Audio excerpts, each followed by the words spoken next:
Good morning, everyone. It is a busy day in the labor room today. Dr. Somit has just delivered a healthy baby from our patient, Dr. Pinky, and is now delivering the placenta also. Dr. Priyanshu, please come here. Yes, Dr. Somit. The bleeding has not stopped. Please check her vitals. Somit, the vitals are, the pulse rate is 110 beats per minute. I think she's going into primary PPH. Let's call for help. Dr. Parul. Yes, Dr. Somit. My patient, primary catheter, 24-year-old, has delivered her child 10 minutes back and her placenta 5 minutes back. The labor was not complicated and her antenatal period is not complicated. What should we do, doctor? We have already used 5 to 6 gauze pieces which are completely blood soaked. So, what is PPH? PPH or postpartum hemorrhage is an obstetric emergency. It is defined by WHO as blood loss more than 500 ml after vaginal delivery or more than 1000 ml after cesarean section. As Dr. Somit mentioned here, that 5 to 6 gauze pieces has already been soaked completely with blood. Therefore, our patient has already lost 500 to 600 ml of blood after a vaginal delivery, making this a case of primary PPH. Broadly, PPH can be classified into two broad categories, primary and secondary. Primary PPH is when bleeding occurs within 24 hours of delivery, and secondary when it occurs after 24 hours of delivery. Dr. Somit, immediately secure an IV line. Dr. Priyanshu, check for airway breathing and circulation and check the vitals every 15 minutes and inform me. Ma'am, the airway is patent, the respiratory rate is 22 per minute and the pulse rate is 120 beats per minute and she is afebrile to touch. 16 gauge cannula has been inserted. Immediately start 2 bottles single lactate in over 15 minutes. Dr. Priyanshu, put another IV line and send blood for sampling. 2 bottles of Ringal lactate started over 20 minutes. 16 gauge cannula has been inserted and the blood has been sent for CBC, blood grouping, cross matching, ESR, LFT, KFT and coagulation profile. Dr. Shubham, will you please note all the events that are happening so that we can review it later? Dr. Somit, inform the blood bank and arrange at least 2 units of B positive blood. Yes, doctor. Dr. Priyanshu, help me catheterize the patient. Hello, this is blood bank. Yes, this is Dr. Somit from the gynecology department.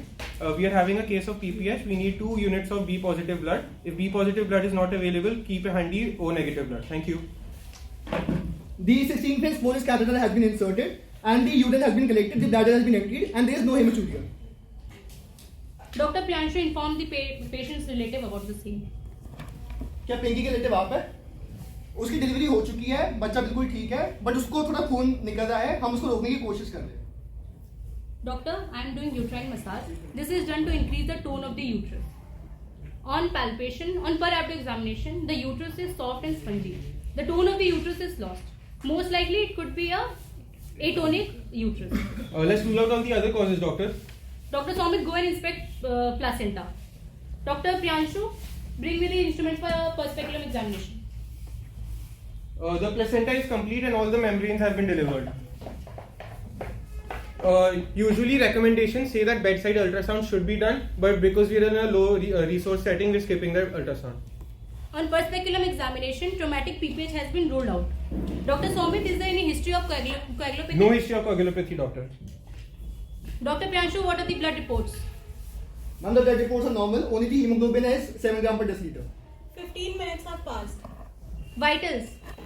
The pulse rate is 120 beats per minute. The time is 2:30, Dr. Shubham, and the BP is 120 by 80. Patient is still bleeding. Patient has become unstable. Dr. Somit, immediately start 20 units oxytocin in 500 ml normal saline with injection Trenexa 1 gram IV slowly over 10 minutes. 20 units of oxytocin given in 500 ml of normal saline. Because there is no hematuria or any renal insufficiency, we're giving 1 gram Trenexa over 20 minutes. Vitals, Dr. Priyanshu. The pulse rate is 130 beats per minute. And the BP is 110/60. The patient is still bleeding. Was this pregnancy a high-risk pregnancy? No, doctor, there was no uterine overdistension. The labor was not prolonged and there was no history of APH. There was no diabetes, hypertension or anemia. Okay, start immediately give the patient 2.2 milligrams of Methergin IM. Methergin given as the patient has no hypertension and peripheral arterial disease, 0.2 milligrams taken and given IM. Vitals.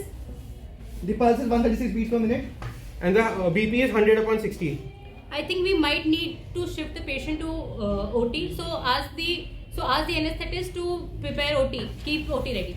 Dr. Priyanshu, give her Misoprost 800 micrograms sublingual.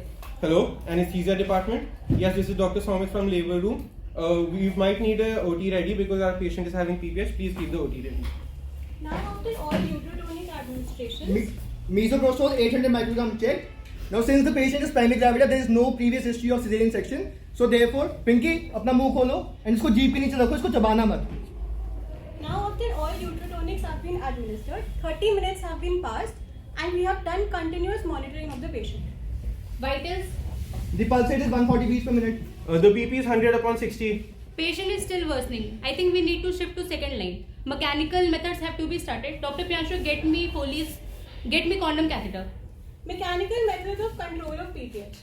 Mechanical methods work on a principle of tamponade effects. We can ideally use a Buckley catheter which is not available in low resources settings, but otherwise a condom catheter can also be used. These are filled with normal saline and they exert a direct hemostatic pressure on the uterus and reduce bleeding.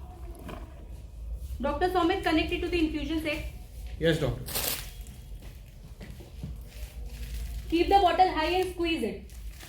500 ml normal saline post. Vitals. The pulse is still 136 beats per minute. And the BP is 100/60. Patient is still worsening. We need to shift the patient to OT right now. The patient is going to be shifted to the operation theatre, which was readied by the senior anesthesiologist, and the blood products have been arranged and everything is ready for the patient. Shifted to OT. We need to perform uterine compression sutures. Dr. Priyanshu, sutures. B-Lin sutures. B-Lin sutures are also known as uterine compression or brace sutures. They work as the same mechanism as tamponade by exerting a direct hemostatic pressure on the uterus so that the bleeding can be reduced. They have an 80% success rate and they reduce the chances of a hysterectomy being performed by a huge margin. They approximate the anterior and the posterior walls of the uterus and thus, as you can see here, the hemostatic effect reduces bleeding. Sutures have failed. Check the vitals. The pulse is 130 beats per minute. The BP has fallen to 90/60. We need to do uterine decompression. Devascularization. So now the stepwise devascularization procedure is being carried out because the bleeding has not stopped even after the B-Lin procedure. So the first step is to ligate the uterine artery, which is ligated at the junction of the upper uterine segment and the lower uterine segment at the lateral border, because we know that the uterine artery runs at 3 and 9 o'clock position. So we ligate the ascending branch of the uterine artery. The chromic number 1 catgut suture is taken, and it is taken in such a way that it is inserted into the myometrium 2 cm medial to the uterine artery. If it fails, then bilateral uterine artery ligation is carried out. If still it fails, then the ovarian uterine anastomosis is ligated just beneath or just below the ovarian ligament. If still it fails, then the anterior division of the internal iliac artery is ligated. Doctors, vitals. The BP has already fallen to 80/60. The pulse rate has now fallen to 70 beats. We need to perform hysterectomy. So now we'll be performing a subtotal hysterectomy. These are only indicated for special cases. So over here we can see the total hysterectomy involves the cervix and 1 centimeter of vagina, but in subtotal hysterectomy we're leaving out the cervix and the vagina. So when to do the subtotal hysterectomy? In early cases, in cases of accreta spectrum, placenta accreta spectrum or large uterine rupture, and late, as in our case, atony. Now we've seen that incidence of subtotal hysterectomy rising in US. This is due to the increase in number of cesarean sections. Now why we do it? First reason is because the time for this operation is very less, so hemorrhage is controlled properly. And second is also that because we're leaving out the cervix and vagina, sexual function is preserved. Now, why not to do it when the bleeding is occurring from the lower uterine segment? Because the arterial circulation of cervix is very high. And what do we do next? If the bleeding is failed, even after this, we resort to pelvic packing, umbrella packing or parachute packing, and cervical screening should be done because cervix is left, cervical cancer should be ruled out. So patient is stable now. We'll shift her to HTU and let's review the case now. Thank you.